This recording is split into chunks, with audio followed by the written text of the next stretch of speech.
Ternyata kita bisa memperlakukan orang lain buruk karena penilaian kita terhadap penampilan mereka.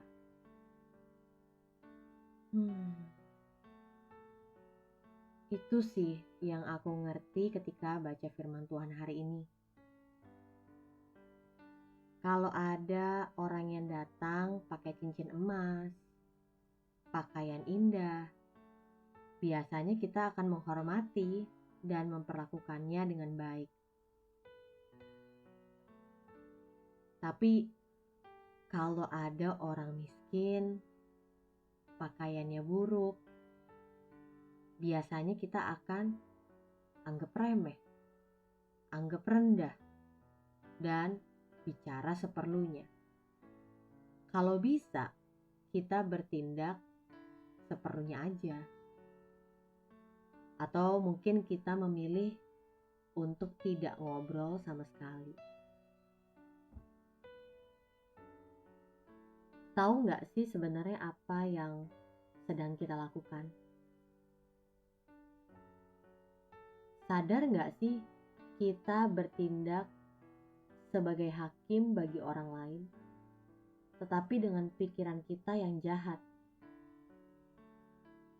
Kita membedakan dalam hati, tetapi pikiran kita masih jahat. Aku juga gak tahu ya, kenapa tiba-tiba ada aja keinginan untuk menjadi hakim. Pengen aja gitu untuk menilai mana orang yang baik dan orang yang tidak baik.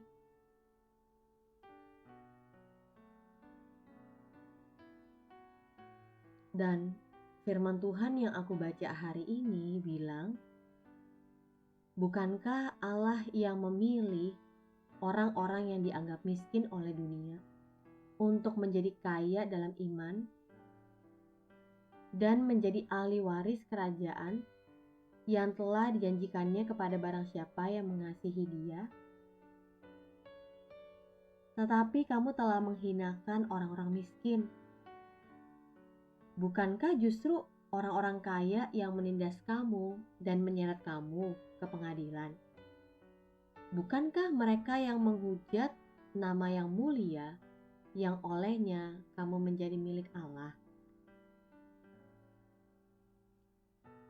Aku ingat banget kemarin salah satu teman bertanya, apakah kita nggak boleh jadi orang kaya? Apakah kita nggak boleh punya posisi tinggi? Karena Amsal dan Mazmur kebanyakan menulis kalau orang kaya akan selalu rugi, sedangkan orang miskin selalu ditolong Tuhan.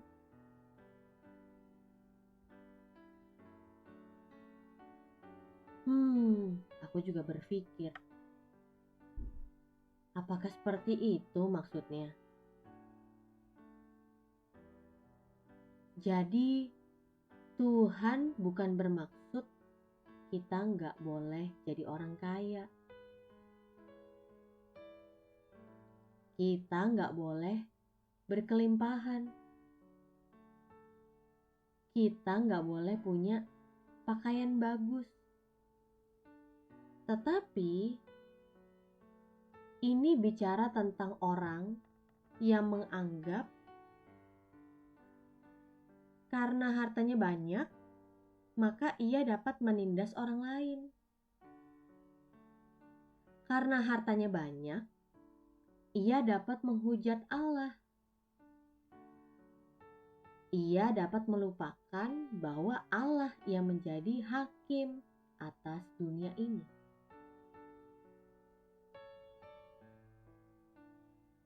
Jadi, seseorang yang kaya harus berhati-hati. Jangan sampai ia menganggap bahwa hartanya lah yang akan melindungi dia. Jangan sampai seseorang yang punya posisi tinggi menganggap bahwa dirinya lah yang pantas menjadi hakim.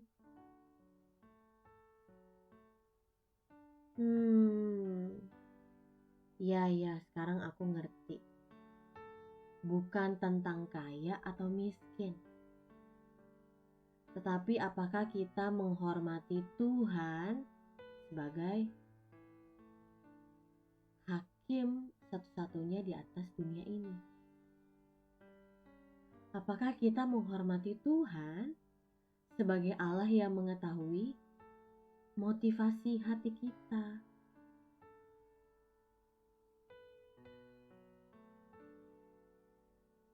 Tuhan juga mengajar saya bahwa orang yang hartanya sedikit, tetapi ia dapat mengandalkan Allah dalam hidupnya, maka ia adalah orang yang kaya dalam iman dan menjadi ahli waris kerajaan Allah karena ia mengasihi Tuhan.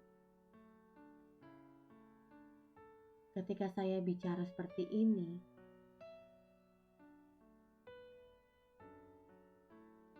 suara saya seperti bergetar karena apakah saya kaya dalam iman dalam Tuhan ya? Apakah saya berkelimpahan dalam iman saya kepada Tuhan ya? Ini adalah pembelajaran yang baru banget bagi aku. Tetapi maknanya dalam banget. Karena seringkali aku menilai orang dari penampilan mereka.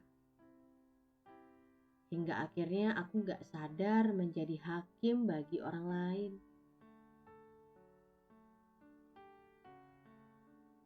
Kasihilah manusia seperti dirimu sendiri. Kamu berbuat baik. Firman Tuhan bilang, jika kita mengasihi manusia seperti diri kita sendiri, kita sedang berbuat baik. Tetapi kalau kita memandang manusia, memandang sesama kita hanya menilai dari muka, dari yang kelihatan, kita sedang berbuat dosa dan melanggar perintah Allah untuk mengasihi sesama seperti dirimu sendiri.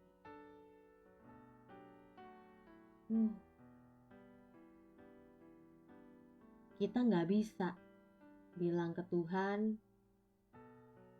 aku ikuti kok semua perintah Tuhan, tapi yang satu ini aku gak mau lakuin. Kita gak bisa mengabaikan satu bagian dari perintah Tuhan. Kalau memang kita mengakui kita pengikut Kristus, ya udah, lakukan semua perintah Tuhan. Nggak pakai pilih-pilih.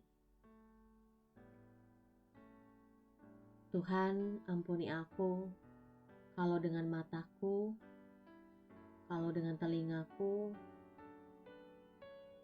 kalau dengan seluruh panca indraku, aku menjadi hakim bagi sesamaku. Ampuni aku Tuhan, aku merasa mampu untuk menjadi hakim bagi sesamaku. Dan melupakan bahwa Tuhan yang sesungguhnya jadi hakim bagi dunia ini. Tuhan tolong aku supaya aku bisa mengasihi sesama seperti aku mengasihi diri aku sendiri. Aku mau jadi pengikut-Mu Tuhan. Aku mau lakukan semua perintah-Mu gak pakai pilih-pilih.